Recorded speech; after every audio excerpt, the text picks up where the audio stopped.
for comedy, for Salman Rushdie would certainly be prosecuted, of for course. irony, he'd be prosecuted for irony. And in England. And how is this to be stemmed? We can object, we can be passionately against. Repudiate. No tolerance for that. Simply refuse to obey the Won't law. have it. Yes, no, one couldn't possibly obey You law. can't grant the first. You cannot grant the first premise of it either. We only have a democracy. Oh, terrible. Oh, no, stop. No. I sort of half sympathise with you. Oh, no, my dear fellow. Goodness, now you put me on the spot. I have so little to say about this.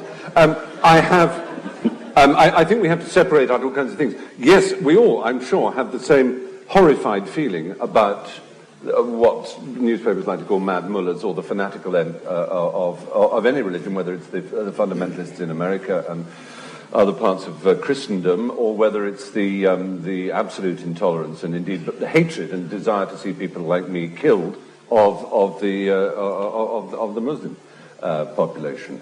And it's horrifying to think there is that much hatred out there for me and for things I believe in, and it makes me very cross, naturally, and I will not bear the idea that I can't discuss it openly and freely, and I won't bear the idea that I can't point out what seem to me dire and absurd inconsistencies in biblical texts, which may or may not say that homosexuality is a bad idea, but they spend a great deal more time talking about how bad shellfish is to eat. And I don't know many fundamental Christians who eat kosher, which is a rather bizarre thing, because that's much more strictly set down, nor indeed do they ban menstruating women from their religious institutions, which is, again, quite simply put down. So, I mean, just the simple, obvious things of pointing out the inconsistency of a load of books that were slung together over history and are now called the Holy Bible.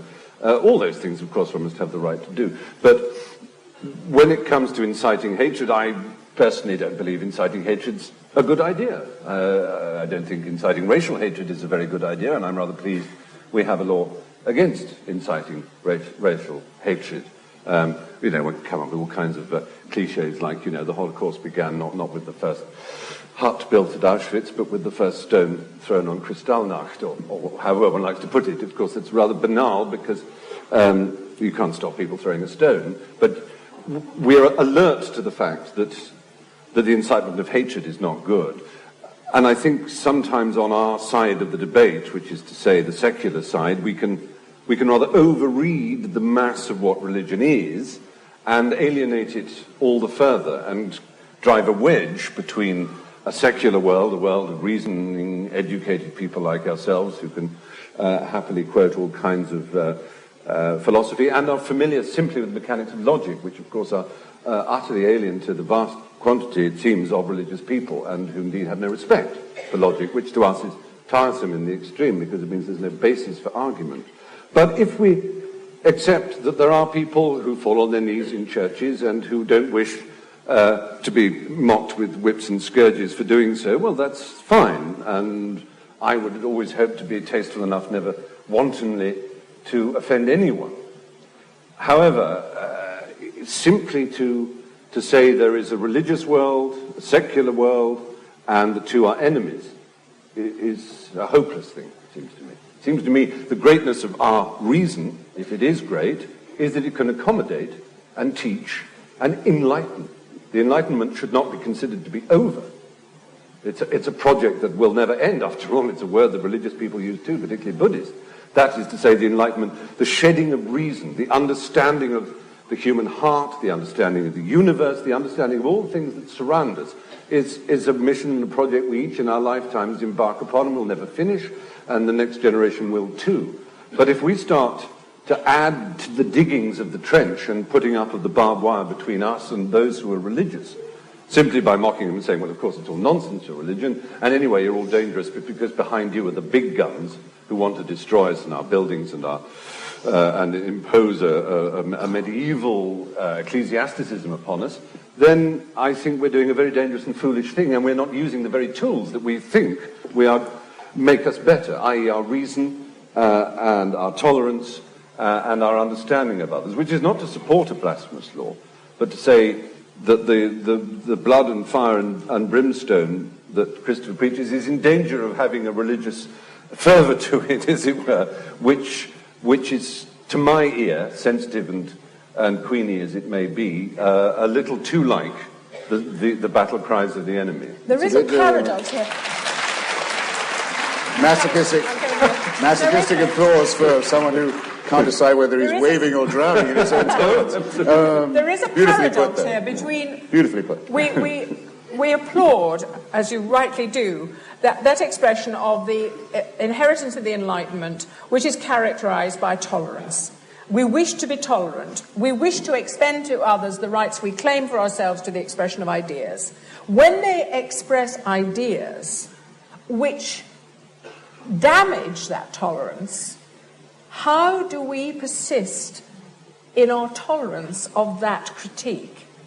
Well, first, I want to make a tiny correction to the way things are going about incitement to race hatred, incitement to religious hatred, or hatred of religion or one religion. I think a lot of people think if you attack Islam, you must be attacking brown or black people. That's not true. Islam doesn't claim it's true.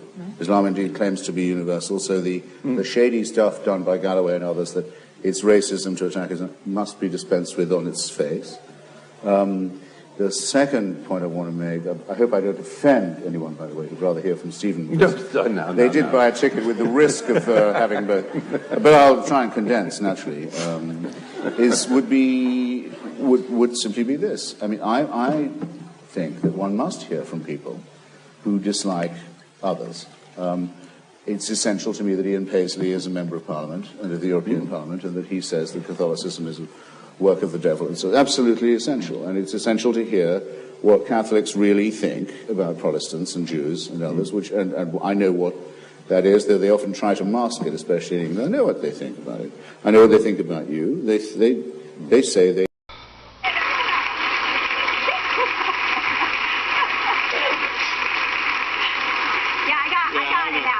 The farthest thing from your mind, wasn't it? I was having a blonde moment. Yeah, no. I have a lot of them lately. Well, so 15 years old and beautiful. Is she going to be an actress? Is that what's going to happen? Oh, no, she doesn't mention wanting to be an actress. She's very artistic, though. She's sort of a songwriter, and she paints, and she's wonderful. And behavioral problems? Does she smoke? Does she run with the wrong crowd? Not yet. No smoking or drinking, no. You're close to driving, though, at 15? She is close to driving, which is a little scary, you know. Where did you learn to drive? My brother taught me to drive when I was 13, and I learned driving a 1976 Cadillac Eldorado. Yeah, buddy. Yes. That was in a horrible state. One of those big old... Yeah, it was like a boat. It was like driving like a cruise ship. Yeah, that's and fantastic. I promptly ran over the neighbor's hedge. Oh. Like right over it. Oh, man. I thought you were going to say the neighbor. Which is coincidentally better than the neighbor. But is she working on you to start driving, or that's not a big issue? No, because you know, you live in California. Yeah. You're driving, and that's all you do. I know, in LA, but now the kids Uber. They Uber around, which is actually... No. Yes, they do. They Well, do. Which I think is better, kind of, than a bunch of teenagers. It saves me, first of all, money on insurance. Well, also, and sometimes the kids participate in what is known as underage drinking. If they're doing that, then Uber is the way to go. Agreed, everyone out there. Anyway, congratulations on your daughter. She's a beautiful kid, and you're both beautiful together, and that's a nice thing. What have you been doing? Working on movies and stuff, huh? Yeah, I've been doing movies. I have a movie coming out this weekend. You know what you have is what they call the production company. I do, and yes. You produced Wild and Gone Girl. Gone Girl, yeah. And now produced them. Now, what do you do? How do you know to produce them? Well, about 3 years ago, I was just talking to my husband, and I just noticed there weren't a lot of great roles for women out there, leading roles, you know. And he said, you read more books than anybody I know, so why don't you just start buying them and turning them into movies? And I don't know why it never occurred to me till then, but sometimes you need somebody who loves you in your life to point something out to you that's very obvious. And turns out after 20 years of being in movies, I know how to make movies. Right. So, but I mean, you're making it sound like it's just that easy, but the two movies, Wild and Gone Girl, and then the third one in the trilogy is Girls Gone Wild. We're looking for those Oh, movies. yeah. But you know what I'm saying? I mean, two out of the box, big blockbuster, critically acclaimed films. Pretty good deal. Yeah, I mean, I bought both of the books before they were published, and I bought the rights to the books to make them into movies. So and then when they both hit #1, I was actually kind of scared because I was like, oh no, now I have to make them into good movies. But they both turned out really great. Yeah, so they turned out very nice. Yeah, congratulations on that. That's a nice thing for you. Thank you. And this movie is Sofia Vergara. Yes. Oh, this is, I mean, I don't know what to say, but you know what I'm talking about. Sofia Vergara? Yeah. Yeah, she's a hot number.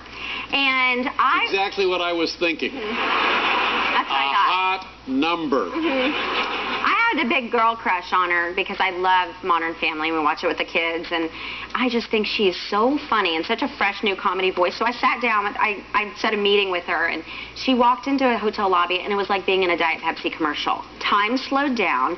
Her hair started like blowing in slow motion. Every man dropped everything he was handling.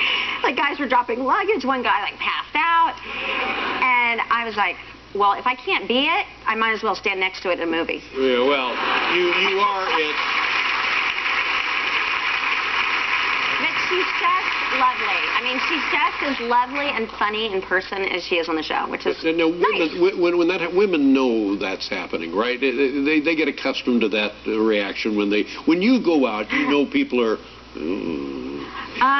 No, I get more like people hug me. They're like, you're my best friend and you don't even know it. And so I get more like, I know. And people hand me their kids a lot. People like hand me babies. And I think, God, what if I dropped it? Or what if I have a terrible cold? But people really trust me with their children. But I think... That's nice. It's nice. It is. Yeah, it's a good thing. They Yeah. give me their animals, their kids. You went to that big Metropolitan Museum of Art ball the other night? Yeah, I went What's last that? I've night. never been invited to that shindig. What goes on up there? Oh, well, let's call Anna Wintour right now. Oh, yeah. That is a major faux pas. Well, you'd really enjoy it because it's a very nice night, and Rihanna sung. How's the chow? Oh, the chow was delicious because it was a Chinese theme, so they fed us Chinese food, which was delicious. Yeah. And Szechuan balcony, do you think? I don't know. They're damn good. Probably.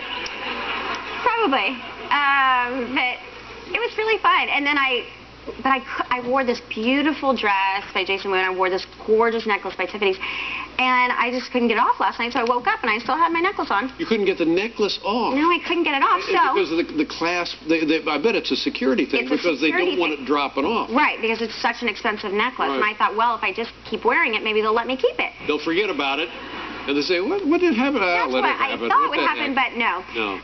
They came to get it. Oh, my goodness. Look at this. Whoa.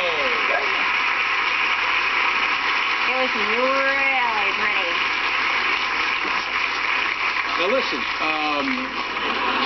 So they came over this morning with some vice grips. They got the necklace off. Oh, yeah, they were not letting me keep it. Let's talk about the film. It's a buddy movie with women. Yeah. And you come from different backgrounds, but grow close together as the movie proceeds, right? Yes. We are sort of diametrically opposed and completely different personality types. And Did you produce this film? I did. Well, I actually pitched the idea to Sophia, and she loved it. So we ended up making it, and we're both producing the movie together. So it's funny. I'm just like a little uptight cop who has 24 hours to escort her. She's the key witness in a federal drug trial, and I have to escort her from San Antonio to Dallas. We have a clip here. Tell us what we're going to see. Well, I steal her husband's Cadillac Eldorado. All right. Hot And you Pursuit. see what I do to it. It opens on Friday. Let's take a look. You don't have to like me, but I'm the best chance you have at surviving. Look at that! Felipe must have put baking powder in the car.